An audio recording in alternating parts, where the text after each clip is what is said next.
Hello everyone, welcome back to my channel. ಎಲ್ಲರಿಗೂ ಸ್ವಾತಂತ್ರ್ಯ ದಿನಾಚರಣೆ ಶುಭಾಶಯಗಳು. ಎಲ್ಲರೂ ಹೇಗಿದ್ದೀರಾ? ಎಲ್ಲರೂ ಚೆನ್ನಾಗಿದ್ದೀರಾ ಅಂತ ಅಂದ್ಕೋತೀನಿ. ನಾವು ಕೂಡ ಚೆನ್ನಾಗಿದ್ದೀವಿ. ನೀವಿನ್ನು ನನ್ನ ಚಾನಲ್ನ ಸಬ್ಸ್ಕ್ರೈಬ್ ಮಾಡ್ಕೊಳ್ಳದೆ ನೋಡ್ತಿದ್ರೆ ದಯವಿಟ್ಟು ಸಬ್ಸ್ಕ್ರೈಬ್ ಮಾಡಿ, ಲೈಕ್ ಮಾಡಿ, ಶೇರ್ ಮಾಡಿ ಮತ್ತು ಕಮೆಂಟ್ ಮಾಡಿ. ಇವತ್ತಿನ ರೆಸಿಪಿ ಏನಪ್ಪ ಅಂತಂದರೆ, ಚಿಕ್ಕ ಮಕ್ಕಳಿಂದ ಹಿಡಿದು ದೊಡ್ಡೋರವರೆಗೂ ಇಷ್ಟ ಆಗುವಂತಹ ಒಂದು ರೆಸಿಪಿನ ಮಾಡಬೇಕು ಅಂತ ಅಂದ್ಕೊಂಡಿದ್ದೀವಿ. ಆ ರೆಸಿಪಿ ಯಾವುದಪ್ಪ ಅಂತಂದರೆ ಬ್ರೆಡ್ ಪಿಜ್ಜಾ ಯಾರಿಗೆಲ್ಲ ಇಷ್ಟ ಇಲ್ಲ ಹೇಳಿ? ಎಲ್ಲರಿಗೂ ಇಷ್ಟ. ಅದಕ್ಕೆ ಸಂಜೆ ಟೈಮ್ ಸ್ನ್ಯಾಕ್ಸ್ಗೆ ಬ್ರೆಡ್ ಪಿಜ್ಜಾನ ಮಾಡಬೇಕು ಅಂತ ಬ್ರೆಡ್ ಪಿಜ್ಜಾನ ಮಾಡ್ತಾಯಿದ್ವಿ. ಬ್ರೆಡ್ ಪಿಜ್ಜಾಗೆ ಬೇಕಾಗಿರುವಂಥ ಸಾಮಗ್ರಿಗಳು: 2 ಹಸಿಮೆಣಸಿನ್ಕಾಯಿ, 1 ಇಂಚು ಶುಂಠಿ, ಸಿಪ್ಪೆ ತೆಗೆದು ಇಟ್ಕೊಂಡಿರುವಂತಹ 1 ಬೆಳ್ಳುಳ್ಳಿ, 2 ಸ್ಪೂನ್ ಮೀಡಿಯಮ್ ರವೆ, 2 ಸ್ಪೂನ್ ಹಾಲಿನ ಕೆನೆ. ಈ ಬ್ರೆಡ್ ಪಿಜ್ಜಾಗೆ ನಾವು ಯಾವುದೇ ರೀತಿಯಂಥ ಚೀಸನ್ನು ಯೂಸ್ ಮಾಡಿಲ್ಲ. ತಗೊಂಡಿರುವಂತಹ 2 ಹಸಿಮೆಣಸಿನ್ಕಾಯನ್ನು ಕಟ್ ಮಾಡಿ ಮಿಕ್ಸಿ ಜಾರ್ನಲ್ಲಿ ಹಾಕೋತಾ ಇದ್ದೀವಿ. ಕಟ್ ಮಾಡಿ ಇಟ್ಕೊಂಡಿರುವಂತಹ 1 ಇಂಚು ಶುಂಠಿ, 1 ಬೆಳ್ಳುಳ್ಳಿಯನ್ನು ಸಿಪ್ಪೆ ತೆಗೆದು ಜಾರ್ನಲ್ಲಿ ಹಾಕೋತಿದ್ದೀವಿ. ಮತ್ತು 2 ಸ್ಪೂನ್ ಮೀಡಿಯಮ್ ರವೆ ಯಾಕಪ್ಪ ಹಾಕೋತಿದ್ದೀವಿ ಅಂತಂದರೆ, ಮಿಕ್ಸಿ ಜಾರ್ನಲ್ಲಿ ಇರುವಂಥ ಸಾಮಗ್ರಿಗಳು ಕಡಿಮೆ ಆಗಿರೋದ್ರಿಂದ ರುಬ್ಬೋಕ್ಕೆ ಕಷ್ಟ ಆಗುತ್ತೆ ಅಂತ ಹಾಕ್ಕೊಂಡು ರುಬ್ತಾ ಇದ್ದೀವಿ. ರುಬ್ಬಿರುವಂಥ ಮಸಾಲ ರೆಡಿಯಾಗಿದೆ. ನಂತರ ಕಟ್ ಮಾಡಿ ಇಟ್ಕೊಂಡಿರುವಂತಹ ಎಲೆಕೋಸು, 2 ದಪ್ಪ ಮೆಣಸಿನ್ಕಾಯಿ, 2 ಕ್ಯಾರೆಟ್ನ ಸಿಪ್ಪೆ ತೆಗೆದು ತುರಿದು ಇಟ್ಕೊಂಡಿದ್ದೀವಿ, 2 ಟೊಮೆಟೊ, 2 ದಪ್ಪನ ಈರುಳ್ಳಿ. ಇಷ್ಟು ಇಂಗ್ರೀಡಿಯೆಂಟ್ಸ್ನ ಯೂಸ್ ಮಾಡಿಕೊಂಡು ಯಾವ ರೀತಿ ಬ್ರೆಡ್ ಪಿಜ್ಜಾ ಮಾಡೋದು ಅಂತ ನೋಡೋಣ ಬನ್ನಿ. ಮೊದಲಿಗೆ ಒಂದು ಮಿಕ್ಸಿಂಗ್ ಬೌಲ್ನಲ್ಲಿ ಸಣ್ಣಗೆ ಕಟ್ ಮಾಡಿ ಇಟ್ಕೊಂಡಿರುವಂತಹ 2 ದಪ್ಪ ಈರುಳ್ಳಿನ ಹಾಕೋತಾ ಇದ್ದೀವಿ. ಎಲ್ಲ ತರಕಾರಿಗಳ ಸಣ್ಣದಾಗಿ ಕಟ್ ಮಾಡಿ ಇಟ್ಕೊಂಡಿರಬೇಕು, ದಪ್ಪದಾಗಿ ಕಟ್ ಮಾಡ್ಕೊಂಡು ಇಟ್ಕೊಂಡಿರಬಾರ್ದು. ಎಲ್ಲ ತರಕಾರಿಗಳನ್ನು ಕೂಡ ಸಣ್ಣದಾಗಿ ಮಾಡ್ಕೊಂಡಿರಬೇಕು. 2 ಕ್ಯಾಪ್ಸಿಕಮ್ನ ತೊಗೊಂಡಿದ್ದೀವಿ.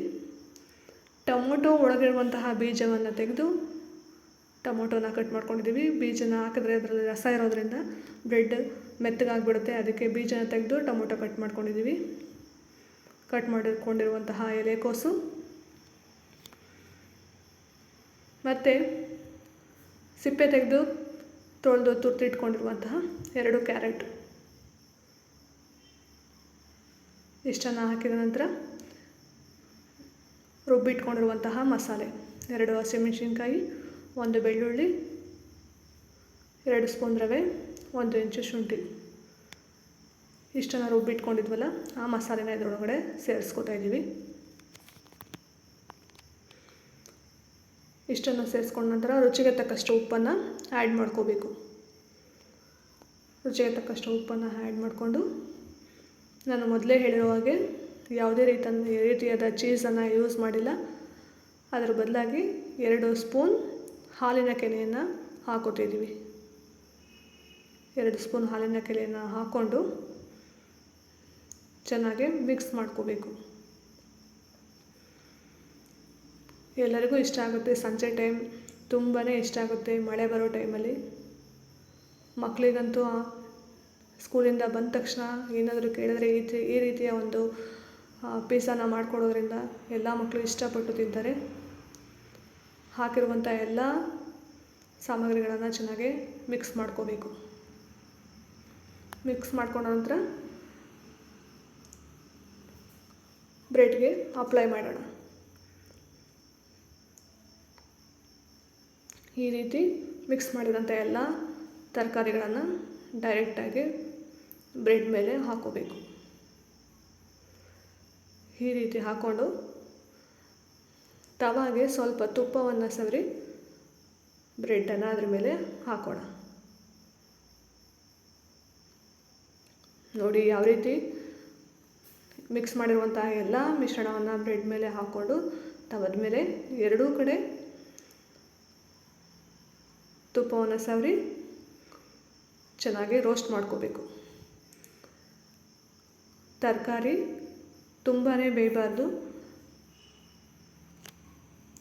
ಸ್ವಲ್ಪ ಬೆಂದರೆ ಸಾಕು. ತುಂಬ ಬೆಂದರೆ ಅದು ಚೆನ್ನಾಗಿರೋದಿಲ್ಲ. ಅದಕ್ಕೆ ಸ್ವಲ್ಪ ಬೇಯಿಸಿ 2 ಕಡೆ ಚೆನ್ನಾಗಿ ರೋಸ್ಟ್ ಮಾಡ್ಕೋಬೇಕು. ಈ ರೀತಿ ಎರಡೂ ಕಡೆ ತುಪ್ಪವನ್ನು ಹಾಕೋಬೇಕು. ತವಾಗೂ ತುಪ್ಪವನ್ನು ಹಾಕ್ಕೊಂಡು ಮತ್ತು ಫ್ರೈ ಮಾಡಿರುವಂತಹ ಬ್ರೆಡ್ ಮೇಲೂ ಕೂಡ ತುಪ್ಪವನ್ನು ಹಾಕೋಬೇಕು. ನೋಡಿ, ಒಂದು ಬ್ರೆಡ್ ಬೇಯ್ತಾ ಇದೆ, ಇನ್ನೊಂದು ಬ್ರೆಡ್ ನೋಡಿ ಈ ರೀತಿ ಕೆಳಗಡೆ ತುಪ್ಪವನ್ನು ಹಾಕ್ಕೊಂಡು ಎರಡೂ ಕಡೆ ಚೆನ್ನಾಗಿ ರೋಸ್ಟ್ ಮಾಡ್ಕೋಬೇಕು.